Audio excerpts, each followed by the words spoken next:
Aren't you always one of those guys? I am always one of those guys. No matter what those is, I'm probably one of those guys.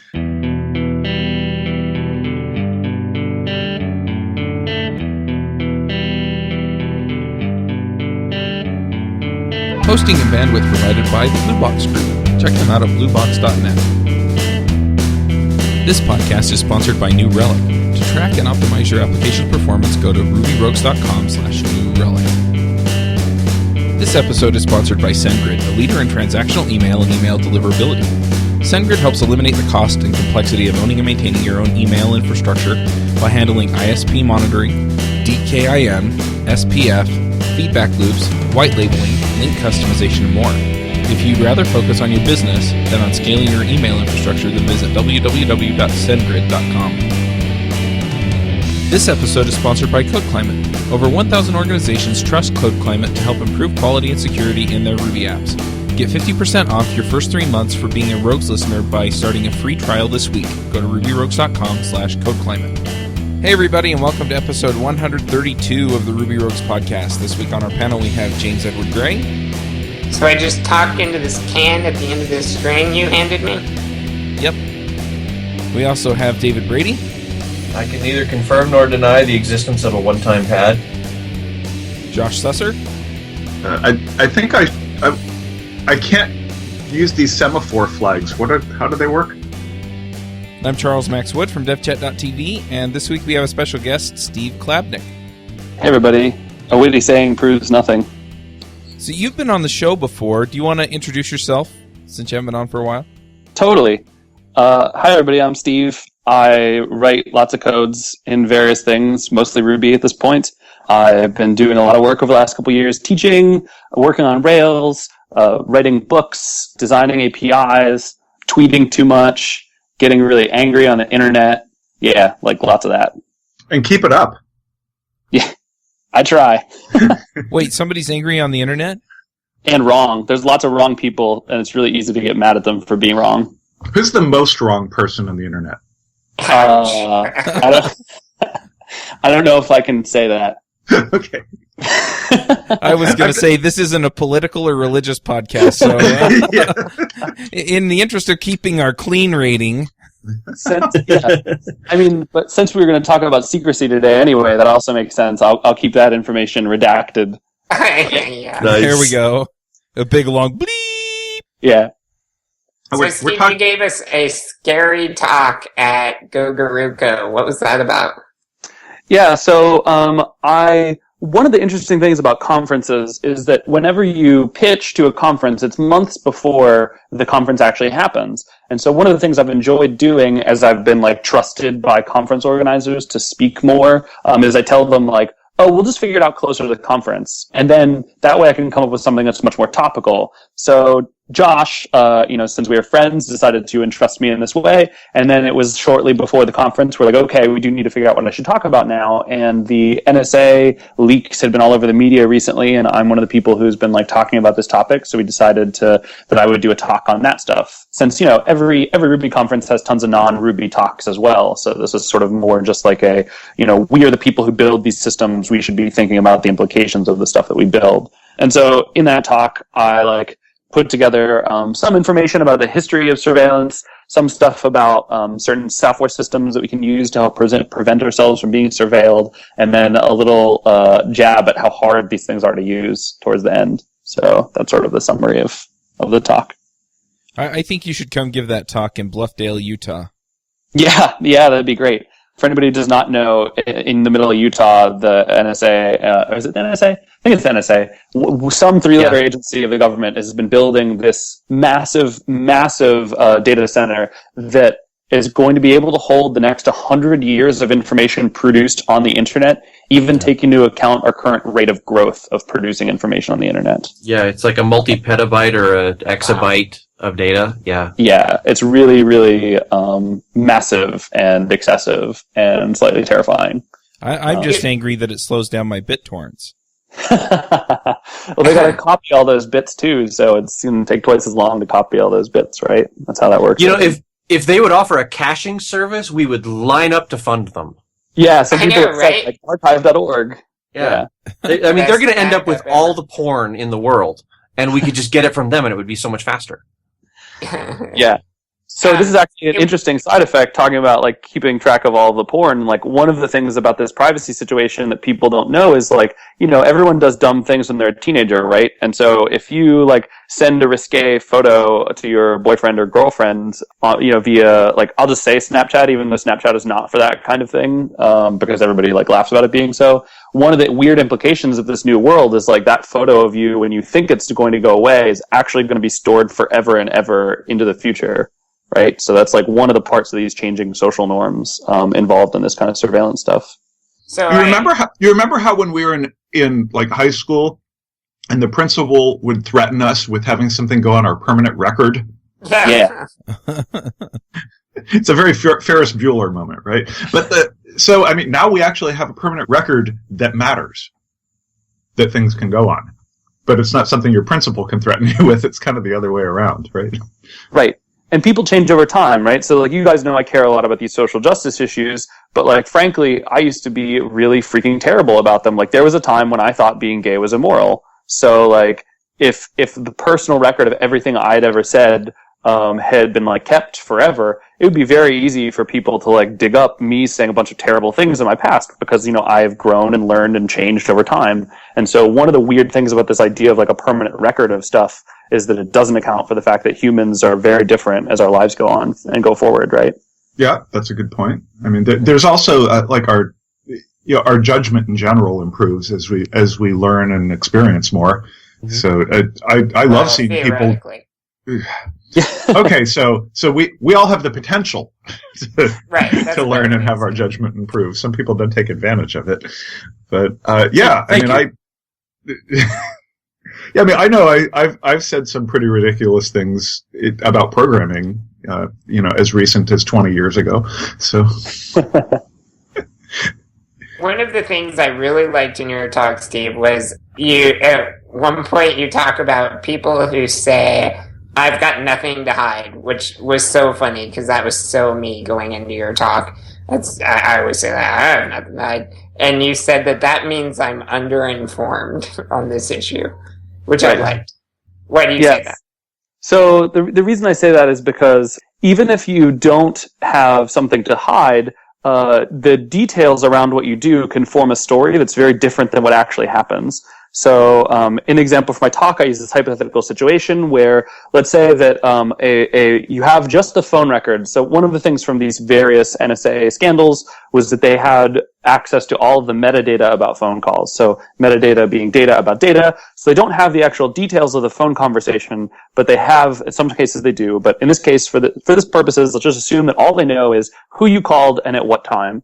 So with those two bits of information, if I told you that a woman called a man that she works with a couple of times during the day and then went to a doctor's office that, did women's healthcare services, and then she called that man again and then called her husband and then called her mother and then called an abortion clinic, you would have a mental model of a story of what happened in your head, even though that may not be the story that actually happened. So one alternate scenario is that she found out that her daughter had gotten pregnant and needed those kinds of abortion services, and she was calling the father of the person who got her daughter pregnant, right? So the story can be something that's totally different than what you actually do, and it can look really, really damning. Or even if you don't have anything to hide in some senses, especially when you start talking about people who do not have privilege, it's very difficult. So for example, there are many places in the United States today, including a recent story I heard from someone in New York City about getting beat up if you were gay, right? So even if you may be not wanting to hide that aspect of your personality, if you're a teenage kid in some place where that's not acceptable and the metadata shows this image that you're gay, which is the thing that happens, and that comes out, it can have very negative consequences for your life, and that's really dangerous, right? So it doesn't actually matter if you're doing anything moral or immoral. People have privacy reasons for a variety of things. My wife has had that almost exact day happen to her, and she was a billing clerk for a medical insurance company. So, she went to the doctor and she picked up the billing information, and she went to the abortion clinic and picked up the billing information. Right. So, it's a completely different day. Absolutely. So you don't have this complete picture of what goes on, and it can be scary. And then when it's there forever to be dug up at any period of time, like I always think whenever they interrogate someone on the cop shows, right? They're like, "Where were you the night of the 17th at 6 p.m.?" And I'm like, "I don't remember what happened last week, man. I can't tell you where I was at that particular time." Right? And so when you have this like massive database of facts, right? Because part of this is that we implicitly trust that computers have the true and accurate facts about the world, which is a whole other like can of worms, right?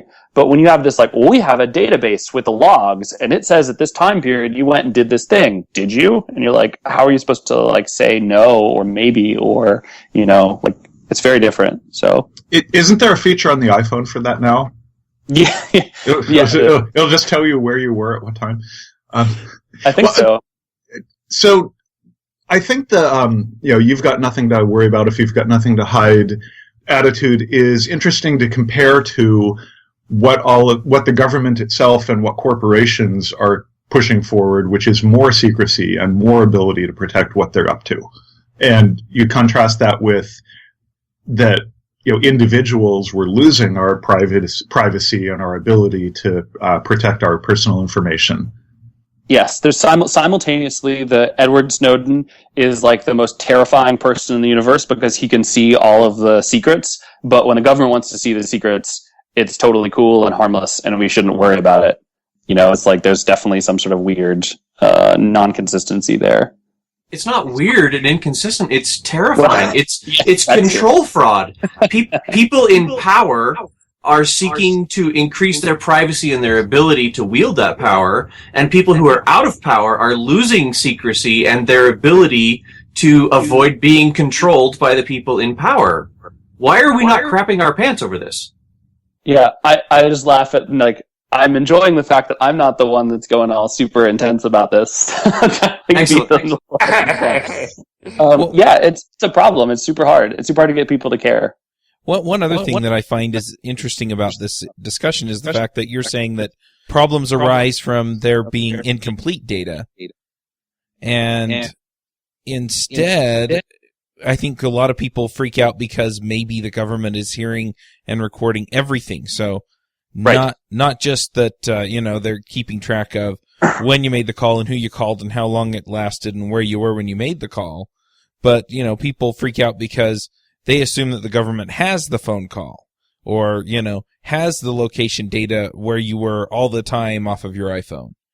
And it's kind of interesting the different ways that people worry about this, where some of them are just like, well, if they have any information, then that's bad. And other people worry that they have all the information and that's bad. Right. It also depends on what your aims are too, right? So for those of us of the persuasion that our government is mostly in the wrong and probably should be significantly altered, that is, a statement of threats. So therefore we do worry about full plans because sometimes the things that we do, everyone breaks. One of the other things that ties in with this too is that I've read, I think the statistic is 2 felonies a day that you commit. Every single person in the States commits 2 felonies a day. Yeah, but that's an average. I'm carrying a lot of people. That's what I was going to say. Right. Just 2? It's really impossible to know all of the laws that you are actually bound by and what the implications of that laws are. And once you start getting into international treaties and all these other things, nobody's a domain expert other than lawyers in law. And so it's unreasonable to expect that we are able to know all the laws that apply to us. And it's impossible to follow all of them because a lot of them are contradictory because they were made by humans and humans are, not exactly super consistent. So it's very, very difficult, right? So for example, let's just even take California, right? So you can be doing something medical marijuana, which is totally legal under California state law, but is illegal at the federal level. But Obama has said that he's not going to prosecute normal people that are doing it. So you're kind of safe, probably. As long as you qualify as a normal people. Exactly, right? So it's this really Kafka-esque situation where you can't actually know all the things that you're doing wrong, and you can't actually know what all the punishments are, and it's basically until the Eye of Sauron looks at you that you then can have all this stuff dug up. Right. And since we've sort of normalized this idea that everyone, I know we haven't necessarily normalized it, but since everyone breaks laws continually and that's just a thing, that's a norm, right? Nobody's going to say you're a bad person for speeding, for example, right? And maybe there's some people that do, but I've never found anyone who is not sped occasionally while driving, right? But if you then like have this record of speeding over time, and then in the future you become interesting, now you have this wealth of back history, right? So that's like a big problem. Well, and like the Eye of Sauron, that gets into the notion of like selective enforcement, where if you have ubiquitous surveillance and a government that is biased towards one group, we could go after, let's just turn the stress of the call up a notch. We could go after all the gay people, or we could go after all the Mormons. Hey, why not? Let's pick a side, right? And we could just selectively enforce them and basically say, here's all the times you were speeding. We're going to revoke your driver's license. Bam! All of the gays and all the Mormons are now walking. And Absolutely. everyone, we could basically put the entire country on its feet instead of, just one or two groups. But we choose which group we want. We decide that Edward Snowden is a criminal, and then we go get the evidence because we've got evidence on everyone now. Right. And it's important to stress that biases like that don't have to be conscious decisions, right? We have tons of documentation about how all of us carry around these biases that are just, programmed into us because of where we grew up or things like that, Yeah. Absolutely. The other side of the conversation is, there's always like a cost-benefit analysis in these things. And if the benefit that we were getting from all of this surveillance was it was actually making things better significantly, then I think it would be a different conversation to have. Right. Yeah, but nobody can actually point at any of this surveillance and say that it's having a positive effect, that it's actually making people safer or catching criminals or preventing terrorism. Right. You can only make that statement in a very broad way. You can't point to any specific incidents. And as ridiculous as let's give all the gays and Mormons speeding tickets angle is, you do have to remember that it was only the 1940s that we literally rounded up all the Japanese people and threw them into camps. Right. So our government has done things very similar to that in the past. We suspect that you are conspiring with an opposing government, therefore, we're going to throw you in a camp. That was okay though because they were bad guys. Right, exactly. But that's and I know what you're saying. Yeah, but it's just it's not conspiracy theory level to suggest that specific groups of people may be targeted by the government and have really shitty things done to them. I mean, just look what we do to Muslims right now, right? So. Yeah. Well, and they're the bad guys thing, I mean, it really does. I mean, look at the recent government shutdown. I mean, depending on which side you're on, you're really angry at the other side. And, because they wouldn't compromise on something that was obviously, good and okay. And so, who's to say that, we're going to target that group because they generally sympathize with our political rivals. In defense of, our government, sort of, I do think they are in a incredibly challenging position. As citizens, we expect them to stop things like terrorist threats and stuff like that, right? And we just assume that they do that, but, we also tie their hands in some ways, well, okay, but you can't invade anybody's privacy when you're doing it, or whatever, which makes it really hard, because you have to have lots of information in order to know what's coming or whatever. So I think I understand how things like this come about, how you end up in this scenario. But at the same time, once you're there, it's hard not to see the ridiculousness of it, of something like grabbing the metadata off of all the phone calls or something like that, It's also hard to remember, too, that there is vast support for a lot of this from the large majority of the populace. So it's really easy to paint this as the government doing terrible things to us that we don't want, but there are a significant number of people who do want this kind of thing. And so that's, its own kind of issue. Right. Yeah, that's a really good point, actually. How long has this been going on? It surprised me in your talk. We talked about the significance of the Utah location. In your talk, you talked about the significance of giving it in San Francisco, and you give a pretty old example there. Yeah, so one of the examples from San Francisco directly was building. I think it's the address is 641 Folsom Street or something. That's where AT&T's offices are in Soma. Which, if those of you who don't know the details of San Francisco, that's where all the startups are. and basically they had a wire splitter on the like backbone internet connection to copy all of everything and just keep it.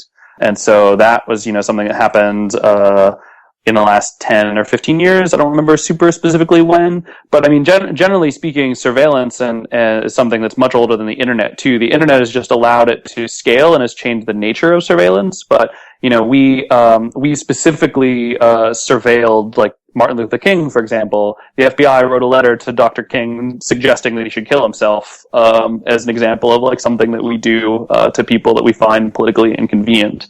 So it's not even that the internet has made the nature of the surveillance change and made it much less personal. But the amount of surveillance the NSA can do today would make like the Stasi, over like they would kill people for this kind of information. I was actually just going to bring up the Stasi, and that if you look at our reactions to government surveillance of the populace in decades past, that I remember in the 80s, like people would talk about the Stasi, it was the worst thing you could do to a society. Can we get a definition? I just learned about the Stasi a year ago from reading James Bond novels. So I do not know what they are. So okay, yeah, I was going to say I was in elementary school in the 80s, so I have no idea. Yeah. So basically, it was like whenever whenever Germany was split into East Germany and West Germany, the Stasi was like. It's an abbreviation for a bunch of German that I don't know because I have not done enough Duolingo yet. But basically they were essentially like the NSA of the East Germany half, and so it was the secret police, right? So they did tons of surveillance on citizens. They like collected data about what was going on and just like shenanigans, etc. And one of their big programs was that they paid people to inform on their neighbors. Right. Wow. That's black nuts. Market and ratting people out. Yeah, whereas we just like people on Facebook now. Right. That's my price. I would do it. You name the crime, I'll tell you how many likes. Yeah.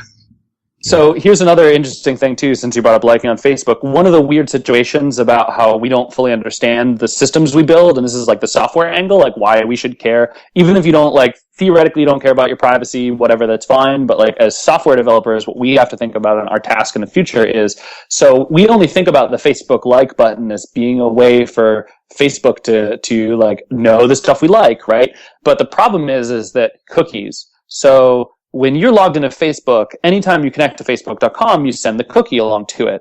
And so when you embed the Facebook like button on your website, that means that the Facebook cookie with the refer information of the page that you're on gets sent to the Facebook button. So as one really silly example, again, of something that's just like moderately embarrassing that people might want to keep secret is, for example, your porn preferences. So I obviously have just heard this. I don't know this from personal experience, but lots of porn websites have social media integration these days. And you so didn't they hear have, it from like, me. Yeah, I've heard this through industry research that there's like Reddit like buttons and even Facebook like buttons and Twitter share buttons and all that stuff. So if that embeds any content from Twitter or Facebook, like Facebook could know the porn that you're looking at, even if you don't actually like any of those buttons, because the iframe would send along the refer data from the page that was being embedded into. Wow. And so they can keep track of that information because of the systems we build. So it's not an intended consequence of the way that we make these things. I want to go one level deeper on this real quick, and that is that... Can you hang on? Because I want to say how to deal with that.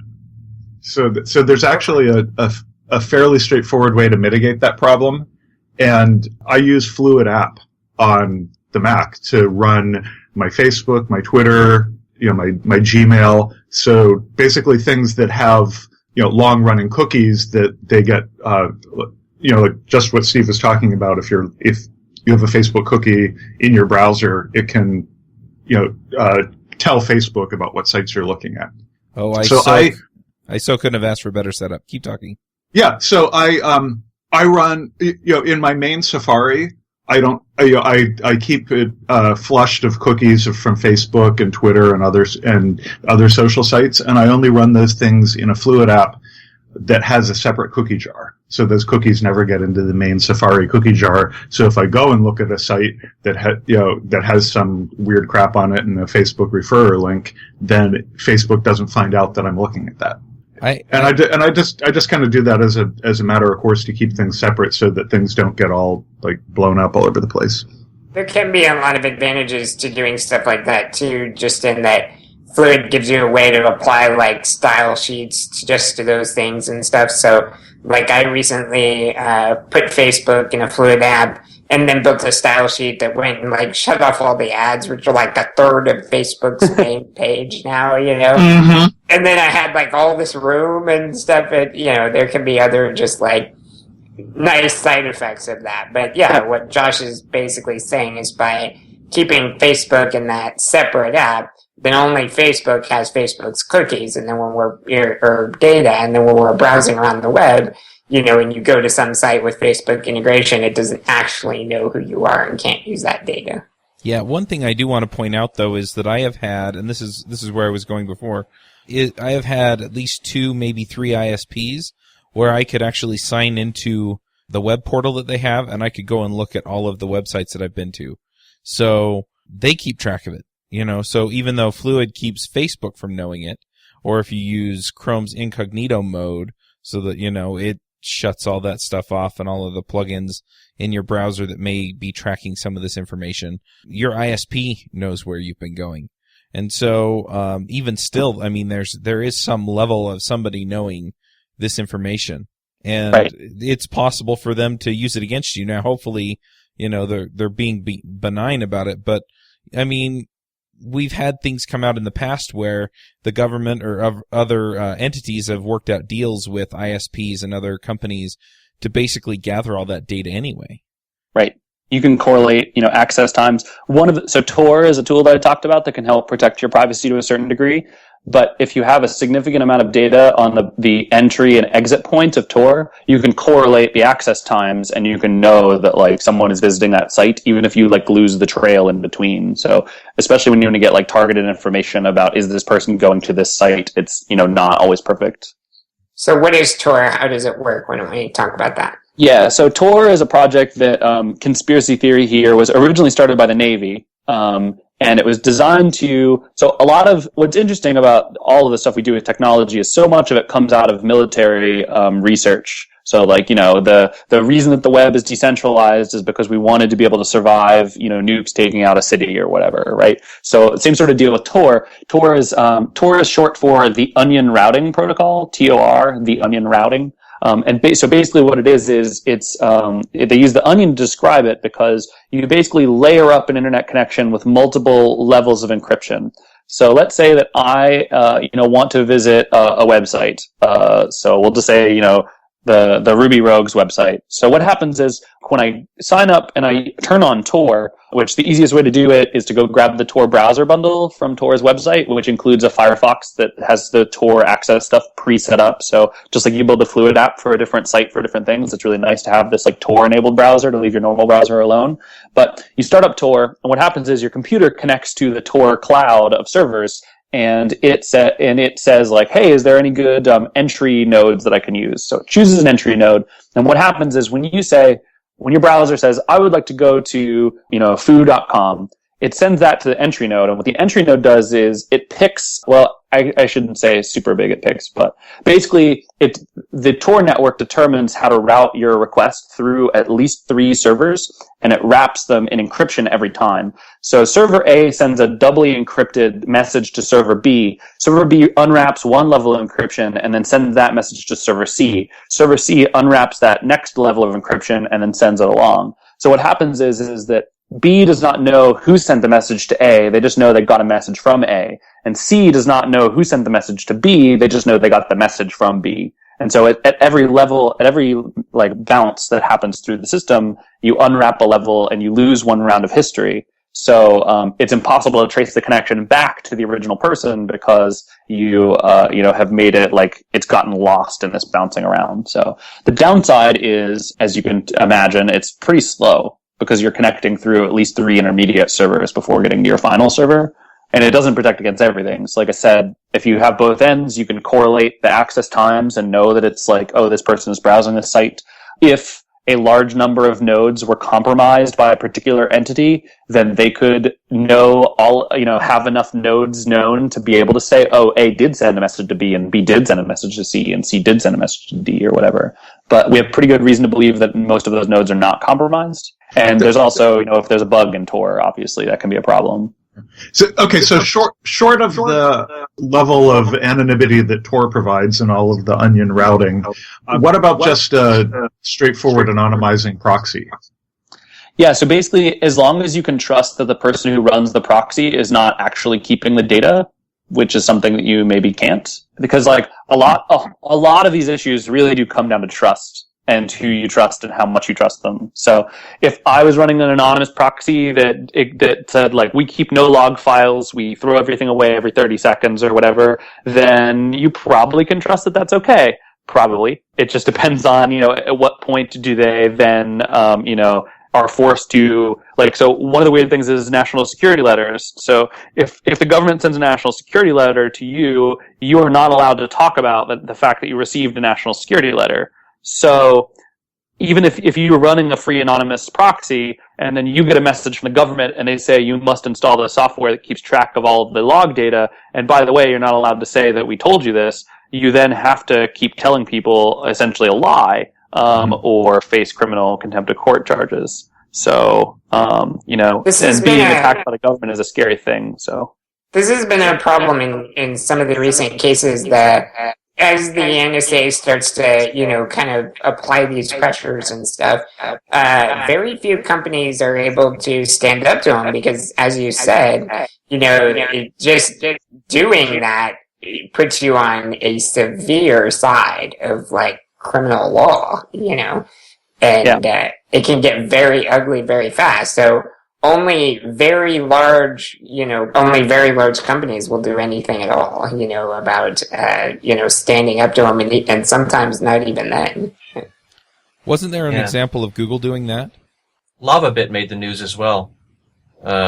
Because they chose to fold up their operations instead of turning stuff over, and that's right. And they're getting hammered with contempt of court stuff. Mm-hmm. Right. What about hosting stuff outside the U.S.?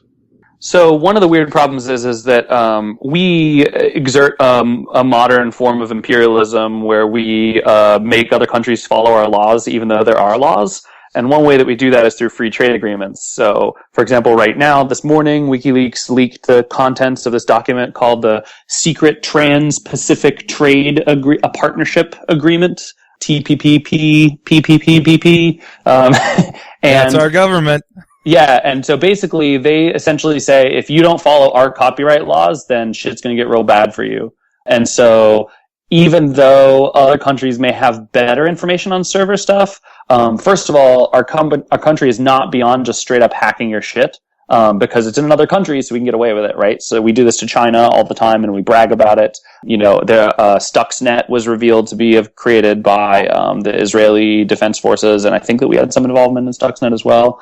And so, first of all, they just don't care about the rule of law in other countries, so you're probably hosed. And they may not be willing to stand up for imagine, this is the conversation, right? So, okay, I like to make lots of analogies to my parents sometimes. So I used to get really mad that my dad would not let me play video games that I wanted to play because he knew that I was in the right to play video games my mom thought was wrong.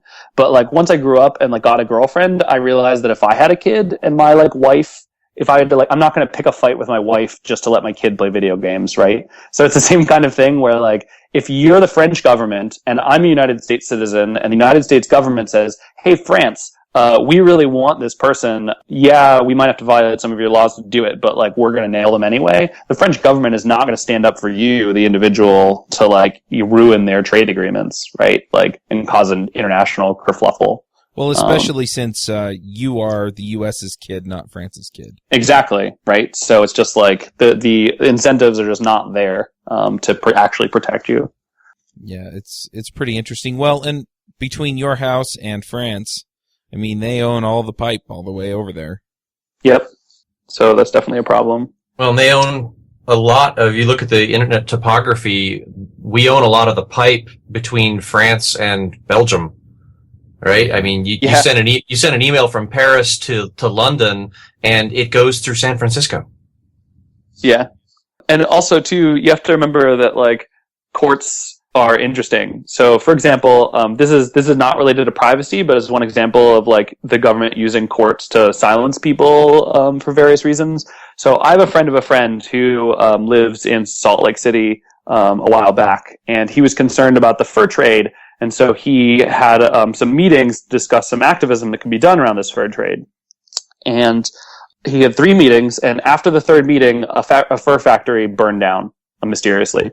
And so the government called this thing called a grand jury, which is something that activists know a lot about, but individuals often don't know about grand juries, basically to investigate who burned down this factory. Now, my friend of a friend was called as a witness to this grand jury, which, by the way, all the proceedings are secret. And basically, they said, we know that you did not burn down this factory. We know that you were not involved in it directly in any way. All we want to know is the names of the people who were at the meeting. And he said, I'm not telling you. And they said, you do know that this is not a court of law, so you do not have, like, your Fifth Amendment rights, and, like, it's not even about you, so it's not self-incrimination, so, like, you have to tell us. And he said, I'm not telling you. And they said, that's criminal contempt of court. And he said, I'm not telling you. So they actually threw him in jail for, I believe the initial sentence was, like, 6 years or something. And he got it reduced down to 1.5 years or 2 years. But, like, just because, even though they said, we know that you did not commit a crime, but you need to tell us who these people are. And so that's, like, super, super negative, and it's something that happens to activists quite a lot. So, those kinds of things could happen to you as a software owner running a thing. Tell us who your users are, or else we're going to throw you in jail, is very common. So one of the things that we were told, this is a little bit of a tangent, I've worked on healthcare applications, and one of the things we're told is you don't want to collect, it's the same thing for credit cards, you don't want to collect any information about your users that you don't actually have a need for. Right. And it just makes it easier not to have to take care of the data at all. You can say, okay, great, we've collected their social security number, and we've used all these layers of encryption and, data hygiene to make sure that nobody can get access to it. But if you don't actually have a need for that data, just don't collect it, and then the cost of having to manage that data securely is 0. And so it's just a general best practice not to collect any information that you do not have a need for. And right. I think it's the same thing with what is your user list? If the only thing you have for your users is the email addresses that they logged in as, that's a lot better than having their name and their phone number and their social security number and their credit card number and all that. But absolutely, if you're clever enough, you can build something that doesn't require any email address. You can just do it based off URLs or whatever. Right. So at some point it becomes work not to collect anything from your users, but there's definitely a nice local minimum where it's easy not to collect the information, or and then you don't have to worry about compromising your users. Right. I mean, one of the trends recently is lean startups, right? And one of the things about lean is that you need to perform experiments to understand your business better. And a lot of those experiments involve collecting data and crunching data, right? So people say, like, you should be making data-driven decisions about your startup. And so that has been like a social movement over the last couple of years, is like collect more data, and not necessarily for nefarious purposes, but it can be accidentally used for such. Yeah, I mean, it's shocking how much data, can easily be used. Does everybody remember the Fire Sheep? Firefox plugin that just grabbed your cookies, and then boom, they were logged into all the sites you were interacting with right then, and it was like, wow, that's shocking. Yeah. For anyone who's not familiar, Firesheep was a plugin for Firefox that basically anyone else who was connected to your local network and had non-secure cookies, it would show you a copy of them and then allow you to be logged in as that person. So you could, before Facebook and GitHub and stuff required HTTPS for logging in, you could go to a Wi-Fi cafe, connect to their free internet, and then see everyone in the cafe who's on Facebook and just click on one of their names, and you would be logged in as them because it would steal their cookie. What do you call that? A session replay attack? I believe that would be, yes, a session replay, I think. Well, and that touches on to a really important point. I mean, so far we've been talking about big nebulous things that don't really affect most of us directly, on a day-to-day basis, like governments and international politics and that sort of thing. But if you read The Art of Deception by Kevin Mitnick, he talks about private investigators and what they will do to acquire information and the speed with which they can gain access to bank account information, identity thieves are very, very sophisticated.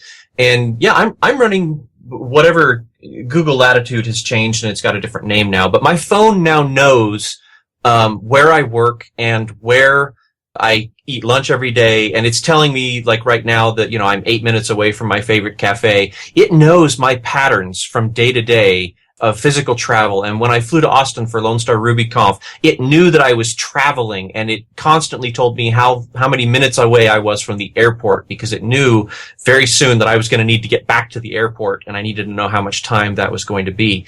So forget about, the government's got that, right? Fine, whatever. It's in Bluffdale, Utah. They've got a copy of it. But Google is hackable. It's exposable, right? Adobe just got leaked, 130 million usernames and passwords. Yep. And if you've shared your password between your Adobe account and any other account, they're going to try that and they're going to get in. And now all of a sudden, a private investigator or an identity thief knows where I am, where I typically am at a given time. And that starts to create physical vulnerability. Like, they know when they can come burgle my house. I'm not saying that's their primary goal, but that's what I mean, is that this information and so much more is available to the criminal class, which does affect us on a day-to-day basis. Like, we all know somebody who's had their bank accounts drained by an identity thief. How do we balance those separate needs? Like, there's this push from, mainstream consumerism, I think, for things like Google Now and things like that, right? That relate all these details and give you this kind of up-to-date information. And as we push forward with things like Google Glass, that becomes even more valuable. I look at something and I get all this information and data about it. But the flip side of that is that's more data that can link to all these other things about me, and you can learn ridiculous amounts of things about me. The PlayStation Store has been hacked like multiple times. What can you learn just by the video games people play and stuff like that, right? How do we balance that? One of the things I'm not even sure that it is balanceable, because it is going to happen now regardless of whether we want it to or not. So I don't 100% know what the answer is exactly, but I do know that we can't really turn the clock back. It's not really an option. Yeah. Mm-hmm. Yeah, it's going off the grid is no longer an option. We can find you just by the dark spot in the grid. Well, and I'm really curious, too. At what point do people in general start getting upset or worrying about it? I know that the government's going to walk a fine line to not tick off a majority of people and really cause themselves a problem. Or at least I would assume. I don't know. I would assume this whole Snowden thing, a lot of people have been mad about that, from the get-go, and it doesn't seem to faze them very much at all. How long was it before Obama even said, I'm going to look into the NSA practices? He didn't say that till, recently, right? Yeah. Mm-hmm. Yeah, and just the general lack of blowback, too. We landed a plane with the head of a sovereign nation on it because we thought he was on the plane, right? So, that is just completely mind-blowingly ridiculous, and we have suffered no consequences. So, the part of the issue is just that it is that there is basically no drawback for what we are doing. So, our government is making rational decisions because there's no negative. And I'm not saying that there's going to be a negative anytime soon, but that's sort of the problem in my perspective, is just that there is no limiting factor. And so it's hard.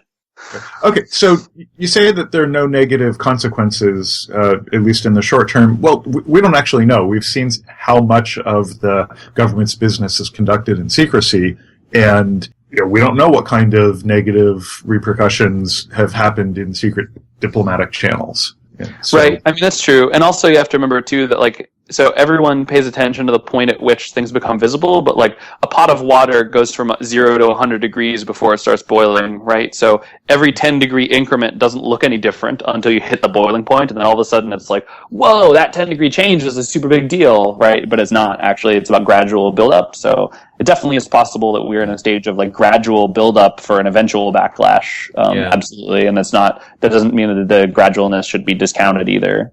There's a depressingly optimistic counter argument to there's no negative consequences, and that is that saying that there's no consequences for the number one superpower in the world doing all this crap, that is exactly the too big to fail argument, and that has been proven not to work. And the reality is we're not the number one superpower in the world in anything except for incarcerating people. And I mean, we're like number 4 at best in everything. And so it's coming. There's going to be a time where we're going to mess with China, and China's going to say no. And there will be a backlash. And wow, now I'm into like political doomsdayism. Quick, somebody tell a fart joke. Oh wait, that's my job. But my point is that it can't go on forever, and we can't go off the grid. So maybe the solution is to push back on those in power and say, no, you don't, if we don't get privacy, neither do you. We need total transparency across the board. And I realize that's kind of a pipe dream as well right now, but it certainly could be helpful. I think if we were all educated on what information was allowed to be secret and why, and there were watchers to watch the watchers, basically, instead of this single corruptible absolute power central agency, I think it could maybe work. Let's talk about Bitcoin. Yeah. Because that was about 3 mental leaps from what you were talking about. Sorry, but the people watching the watchers and all that is very much thinking along the mindset of what got us into all this trouble. Yeah. And, as Einstein often gets misquoted, you can't solve a problem with the same mindset that you used to create it. But if you look at something like Bitcoin, that's, whether or not you like Bitcoin or, and other merits of it can be debated, there is this cool thing about it where it's meant to be this distributed, anonymized accounting system. And you can make sure that everybody's paid everybody the amount they should without compromising their identity. And when I went to work on smart cards in the 90s, this was, I thought it was really cool. This was on the brink of people were talking about anonymous secure transactions. And it looked like there was a chance that we were going to be able to come up with an electronic replacement for cash that was just as anonymous as cash. And, I said, hey, this is really cool. I want to be part of that. And then, a few years later, just everyone had given up on that. And they said, no, the governments will never allow us to do financial processing without being able to track the identities of everyone involved, and everyone just gave up on it. So I think there is something like a war going on where, there's people who are trying to create systems that are decentralized and are essentially impervious to the kind of surveillance that we've been talking about, but there's a lot of pushback against creating those systems. Right, and the WikiLeaks guys actually talk about this a lot. So if you read some of the stuff that Julian Assange and Jacob Appelbaum have written, they talk about how encryption is like the laws of physics, right? Like math does not bend for governments. So if you can create strong enough encryption, it doesn't actually matter who is paying attention, because if it takes more processing time than we have, seconds left in the universe before it's, the sun collapses, then like it's effectively secret, right? So yeah. Okay, but we think. I think that mindset of do things in a decentralized way, do things in a, there's something there. And, I don't know how much like you said, nobody knows all the laws that they're breaking, right? Are there laws about what we have to collect on people and how we have to manage that data? That means that we can't be as anonymous as we'd like. Yeah. It's definitely a non-trivial, problem for sure.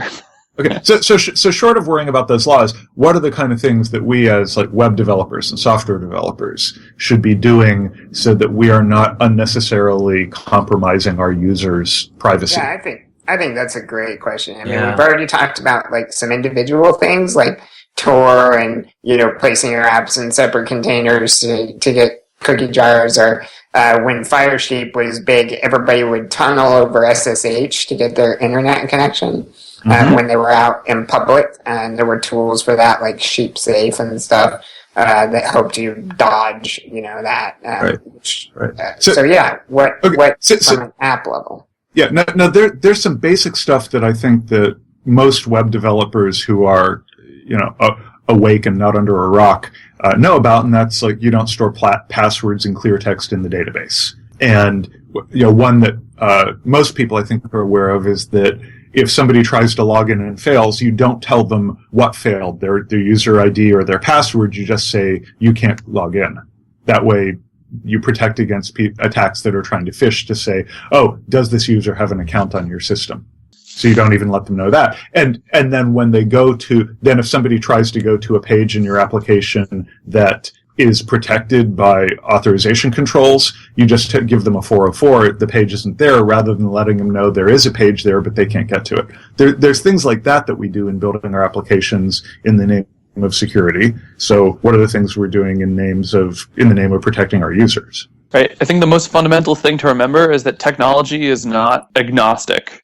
Like, we like to sort of pretend that the tech that we build doesn't have any effect on the real world or on people, or that it's like apolitical, or that it doesn't actually affect anyone, but that's not actually true. So you have to sort of think through what are the implications of what you can do, which is like the most important first step, is just having the mindset of acknowledging that this is an issue. And so, yeah, I think all those suggestions are like good, obvious ones, Josh. I think that a lot of this for me comes down to like, what's the worst case scenario and what does that look like? So, if my database was opened tomorrow, like who would be in trouble and for what?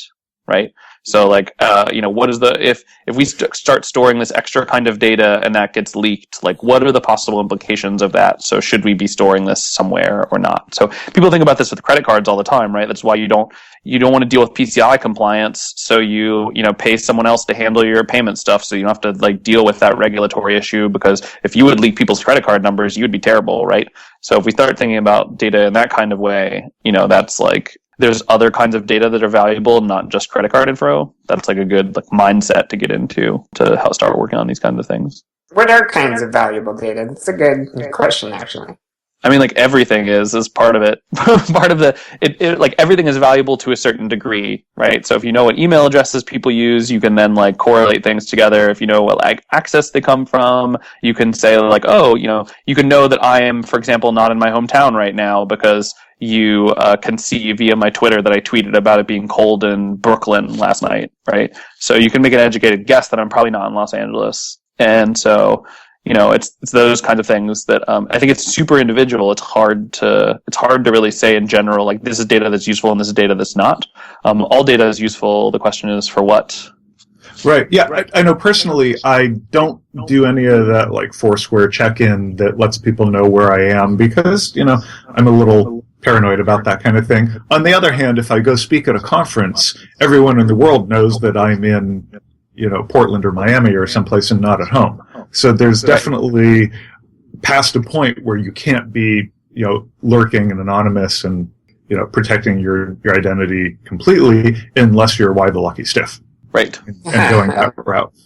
And even he wasn't perfect, right? It only took one reporter, to dedicate herself to figuring it out before she figured it out, right? So what you're saying is we should all just post IP addresses for printers and communicate that.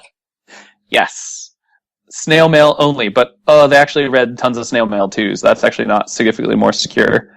Damn it. I'm going to change my my online presence to I the Lucky Stiff.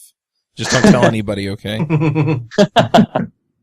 It's funny how, we just take it for granted. Like, in Twitter, Twitter now asks to use location services. And if you read it, it stamps your tweets with where you tweeted from, it's interesting. I almost kind of like it as a consumer of Twitter because I watch people, and it's like, oh, that person's all the way on the other side of the country right now. What are they doing, or whatever. But at the same time, I realize, that's kind of creepy that I know that, Yeah, well, 99% of the time it doesn't matter. Nobody's going to come and accost you in, wherever you're at. Nobody's going to go break into your house because they know you're out of town. I'm sure it does happen, but I think in the vast majority of cases it doesn't. And so for most people, it's a comfortable thing to share their location data. And that's kind of part of the thing, that's both good and bad about it is that, then if the government does need some data on you, was he actually in this town at this time because this crime was committed and we think he was involved, then all of a sudden it's not such a great thing.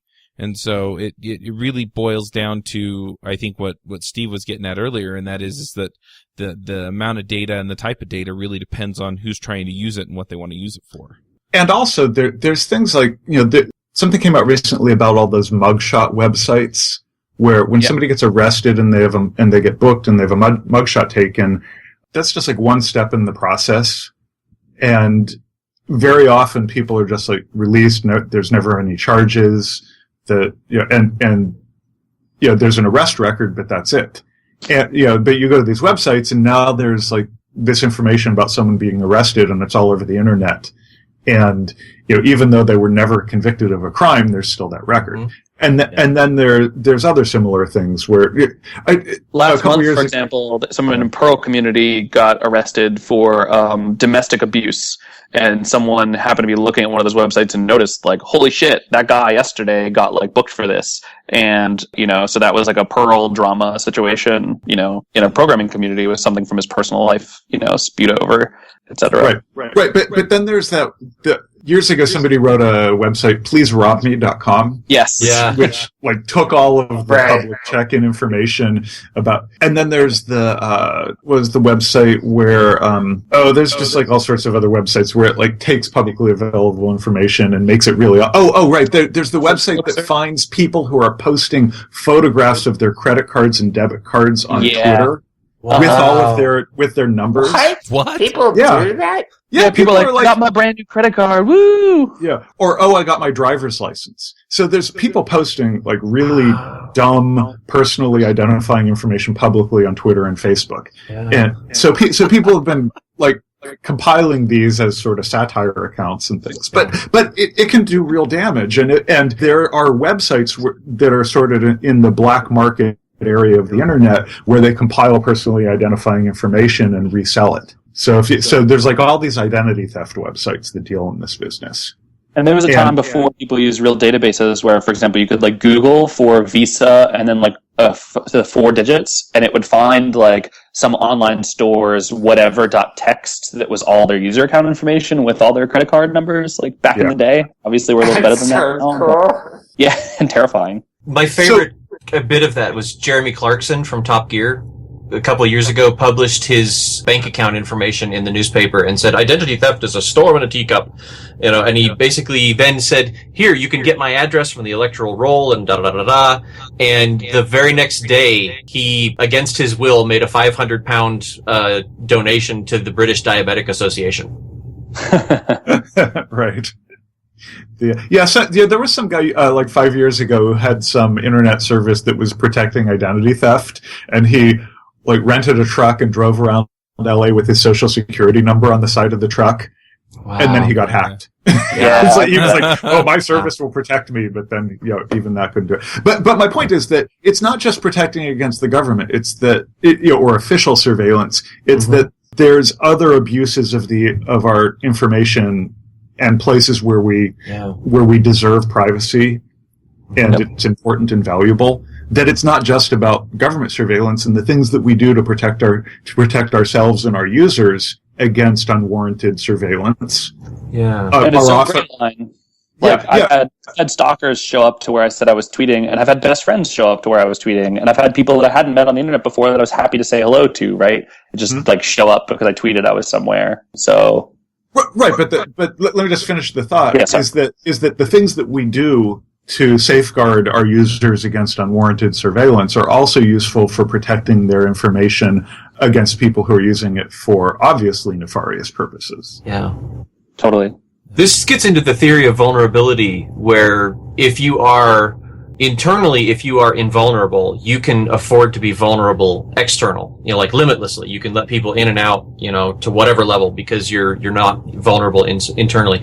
Internally, if you are vulnerable, there is some external level to matching the degree of your vulnerability and the severity of it.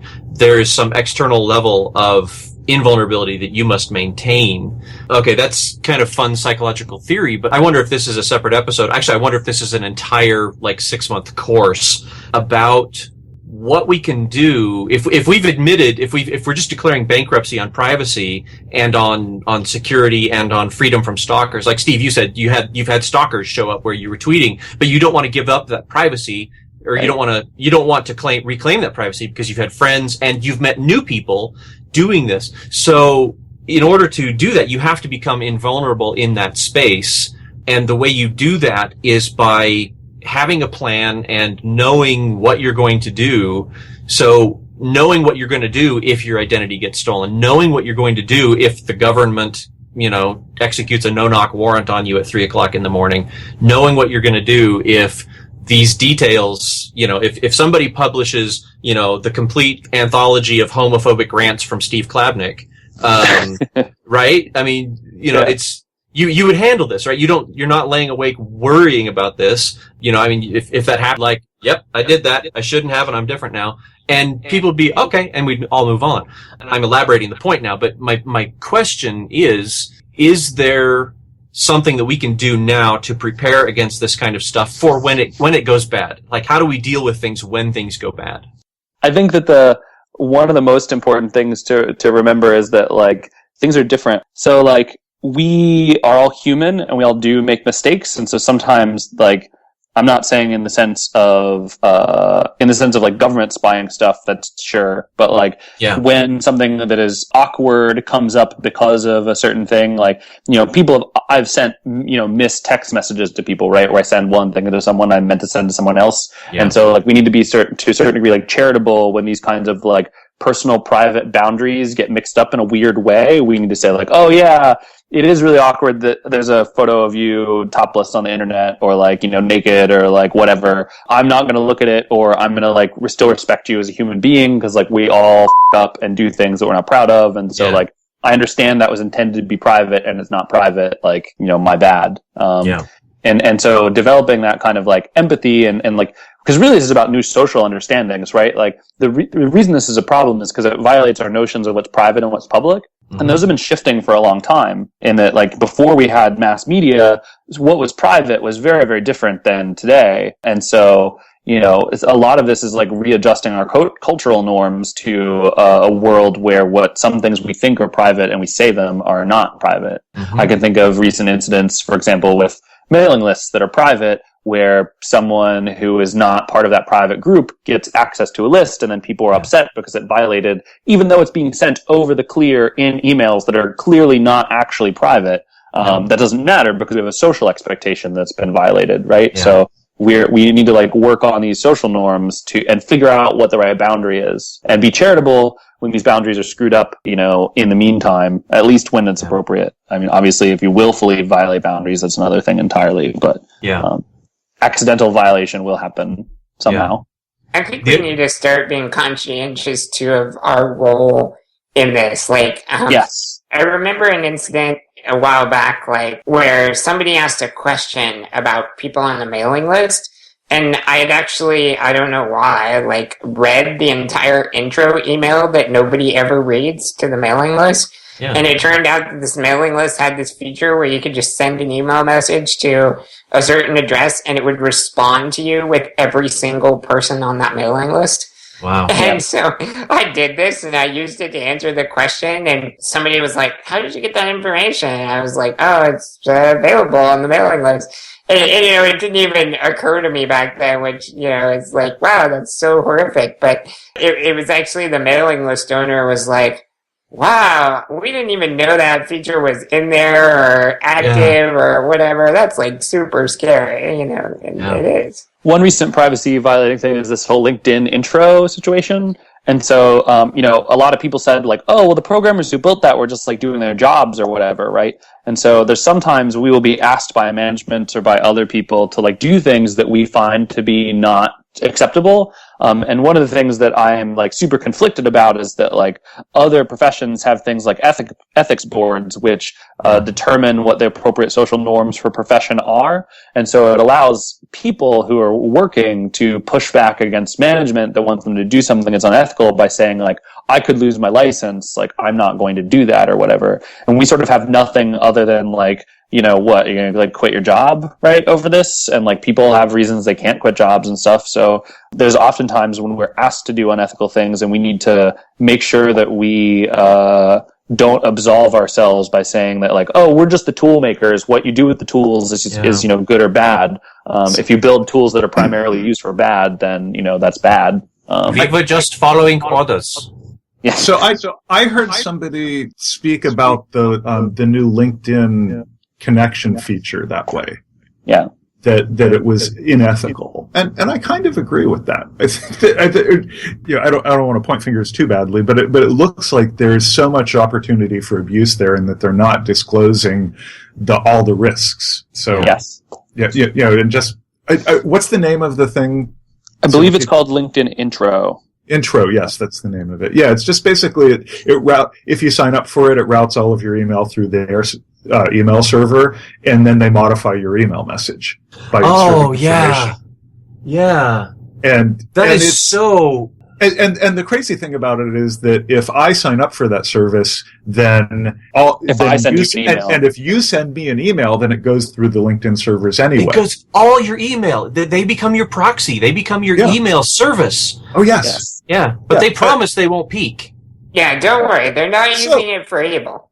Now Google does that too. It's right. All my Gmail goes through the Google servers, and then they actually look at it and figure out what ads to show me based on that, and maybe some other things. But so it's clear that there are cases where I'm okay with people getting their hands on my email, but I think that the way LinkedIn presented it was not like. If you put your email on Google servers, your email is on Google servers, right? Yeah, exactly. But sometimes it's hard to think of the implications of even that.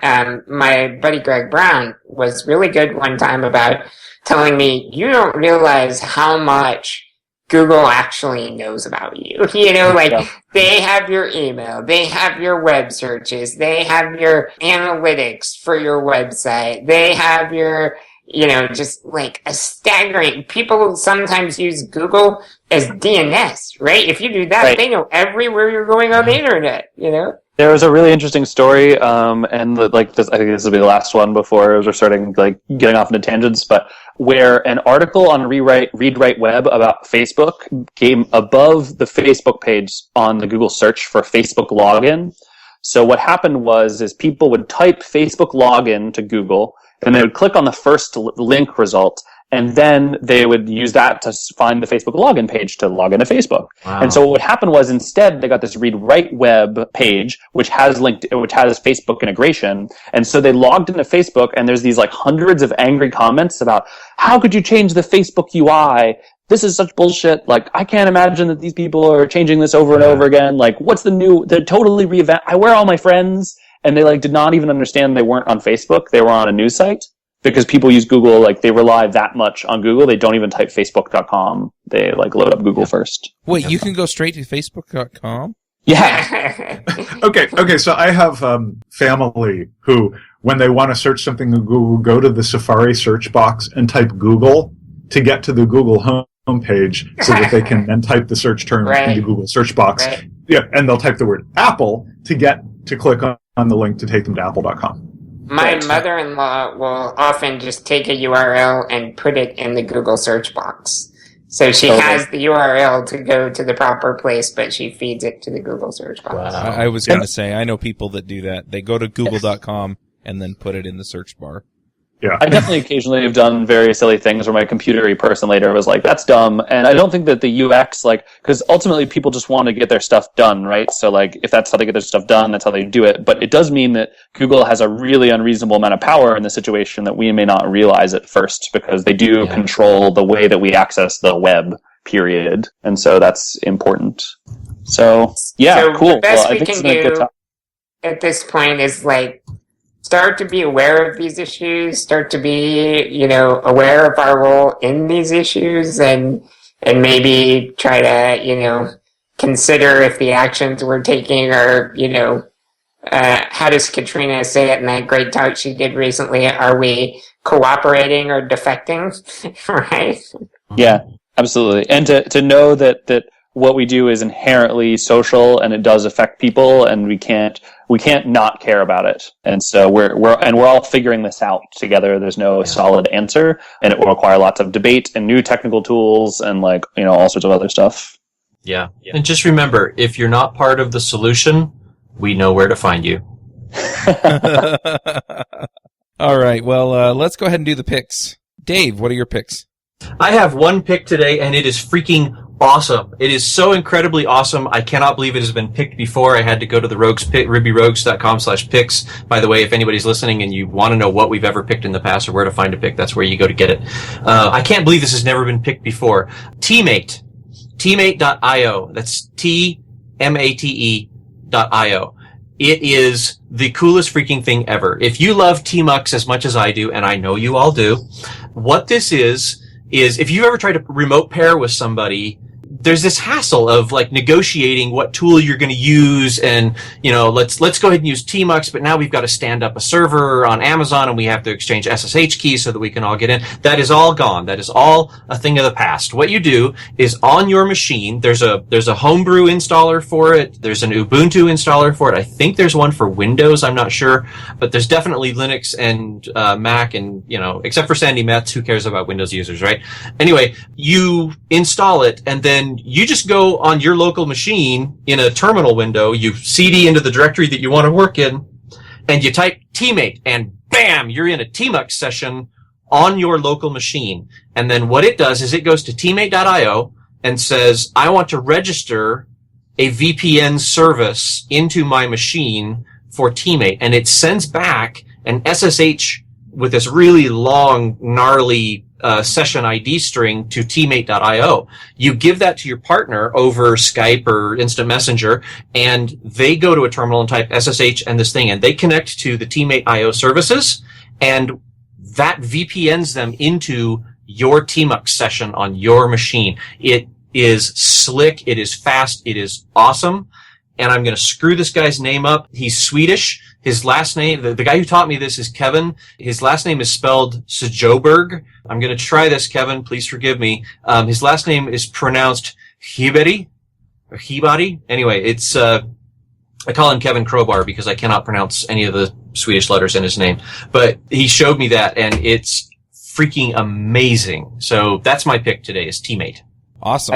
I feel compelled to point out how interesting that is from an information standpoint. Yeah.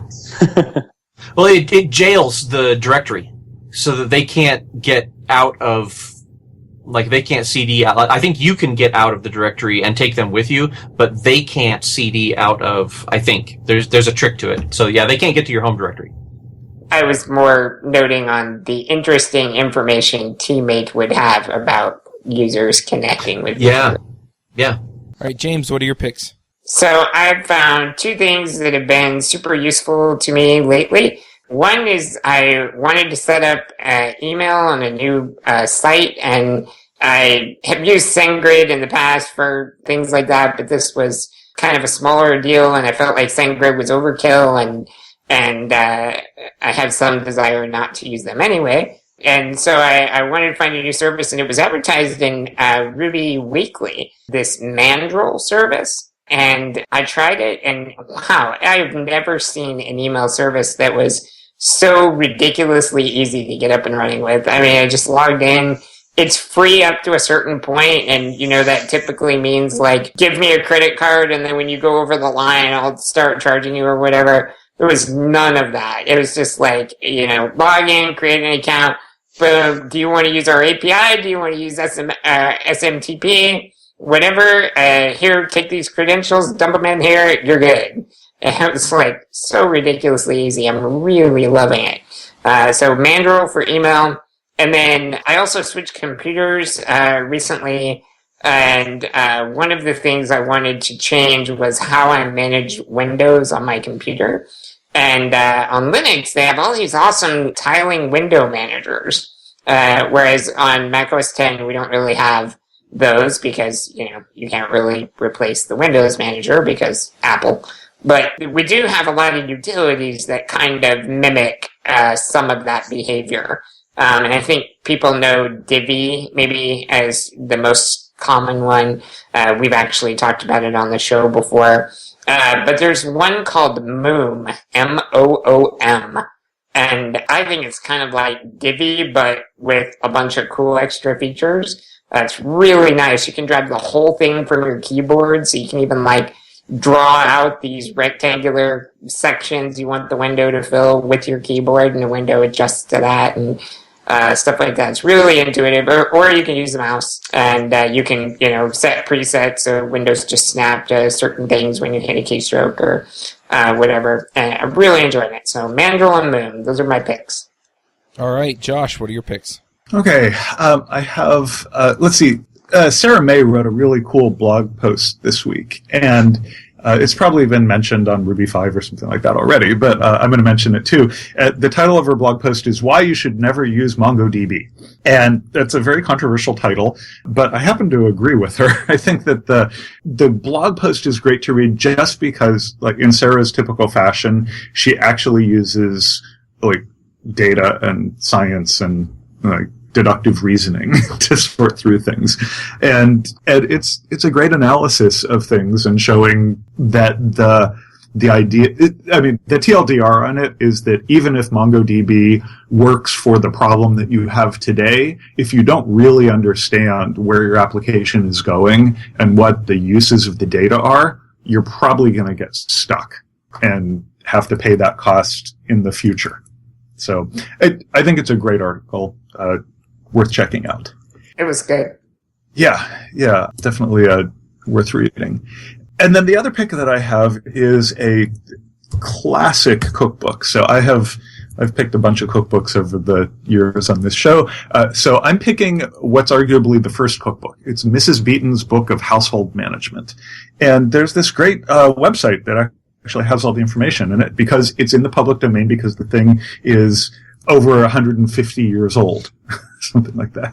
It's from 1850s. And this is written in, an era in London or in England where people didn't have refrigerators. And the way that they cooked was very seasonal.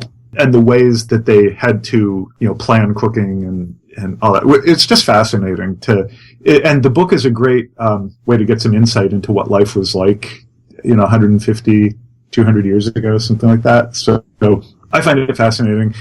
It was really surprising to me. The most surprising thing about reading this book was how much salt pork they used in everything they cooked. Yeah. It's just, trying to get good nutrition throughout the year when you don't have access to fruits and vegetables is hard. So, we think that, I think we just really have no idea about food in our modern culture. And reading this book was a good way to see just how much our diet has changed over a very short period of time in human evolution. So, anyway, that's it for me this week. All right. So, my first pick, I went down to RubyConf, and when I was looking at booking the hotel, all the rooms were really, really expensive. So I went on Airbnb and I found a room for $500 for the whole trip. And I had to walk a few blocks to the hotel and back every day, but it was totally worth it, and it was a nice place to stay. So I'm going to pick Airbnb. I know it's been picked on several of the shows before, so probably not a surprise. Another pick that I have is something that I use, and I know that it doesn't solve all of the privacy problems that we've been talking about, and we discussed something that is somewhat like it in the fact you browse when you're pushing traffic, you push traffic through their system and it comes out the other end and goes through several servers. This one's just a plain old VPN service. It's called ProXPN. and it's been pretty nice. If I'm like in a coffee shop or a restaurant or something that has Wi-Fi and I don't quite trust the Wi-Fi, a lot of times I'll fire that up, and that way I can browse and not worry about who might be sniffing my traffic, at least on the end that I'm sitting on. And if you use the code TMTCS, that's Teach Me to Code Screencasts, TMTCS, then you can get, I think it's 20% off for life. So anyway, those are my picks. Steve, what are your picks? All right, so I got two things that are awesome. I guess it is two, really technically three, but two. I've been doing a lot of like work on my own productivity and getting me into a good schedule and stuff lately. And so I have two tools that are super awesome for that. The first one is Beeminder. So Yehuda actually turned me on to this thing. Beeminder is super cool. What it does is, first of all, it knows how to automatically import data from a bunch of different things. So, for example, Duolingo. I've been doing German on Duolingo, and I couldn't get in the habit of doing German on Duolingo. So what happened is I signed up for a Beeminder account, I hooked up my Duolingo account, and I said, cool, I want to earn, on average, like 20 points on Duolingo a day for the next year. And so Beeminder goes, cool, and it makes a graph, and then whenever it tracks your data as you use the service, and if you're ever in danger of falling below that line on the graph, it emails you and it's like, hey, you're about to fail on your goal. And if you do end up dropping too far below your goal, it freezes your goal tracking and says, pay us $5 or else, or you can't get your goal turned back on. That and then is the so second time awesome. you fail, it's like $10. And the third time you fail, it's like $15. And you can categorize it, however much you want. And you can use it to import data from a ton of different services. And they also have a generic API that you can like hook up your own stuff into. So I've been super excited about using it to like keep track of the things that I want to accomplish. And, it's really, really awesome. It's not perfect because it assumes that you can put some sort of numerical count of your goal on it, right? So it's really easy for stuff like, I want to commit to GitHub at least twice a week, or I want to do 5 push-ups every day. It's really hard for like, I want to get better at painting, right? You need to figure out a way to like put a number to something, but it's amazing for that. And I use that in tandem with Lyft, which is Lyft.do, is an app that is like positive goal tracking. So Lyft allows you to like check in with what you've done, so far. So I have all of my morning routine in Lyft, and so I check it off every day, and it's got social integration, so your friends can be like, good job at drinking more water today, Steve, or like whatever. So Beeminder is like negative reinforcement, and Lyft is positive reinforcement. So I think those two things are like super awesome, and I've been using them to get a lot of stuff done lately. And the third/second pick is the Extensible Web Manifesto. This is extensiblewebmanifesto.org. I will mostly let it speak for itself. Basically, it represents a shift in the way that web standards are going to be developed, and that is something that we should care about as web developers. And so this is what I will be talking about largely for the next upcoming year, is about this and the implications of this and how it moves forward. But basically, the current web standards process is not very great at building the kind of web that we as programmers want, right? So browsers implement something, it's standardized, then we write a JavaScript shim on top of it because it's terrible, right? So the idea is to invert that flow. So we prototype new features in JavaScript, and then when we're happy with them, they get standardized, and then browsers implement them natively. So imagine if jQuery was a native browser plugin that automatically was downloaded instead of being JavaScript that we transfer on every single web page we go to. That's sort of one of the kind of moderate pitches, but you can check it out, and it's something I will be talking a lot more about in the future, is that and the implications of that. So that's my picks. All right. Well, let's go ahead and wrap up the show. Thanks for coming, Steve. Really appreciate that. Yeah, thanks for having me. It's super fun, as always. Always good to talk to you. Yep, I've got a couple of things, couple of business items. First off, we are reading Functional Programming for the Object-Oriented Programmer by Brian Merrick. And then we also have our silver sponsor, and that is Elixir Sips. So you can go get them at elixirsips.com and let them know that you heard about them on Ruby Rogues. What do they do? It's a screencast series, kind of like Ruby Tapas. But for Elixir. Cool. Yes, and it's a paid thing. I think it costs about the same as Ruby Tapas. So Can I just say, I never thought we would top the acronym POOTR, but it makes me so happy that we're reading FPOOP now. That does it. All right. Well, thanks for listening. We'll catch y'all next week.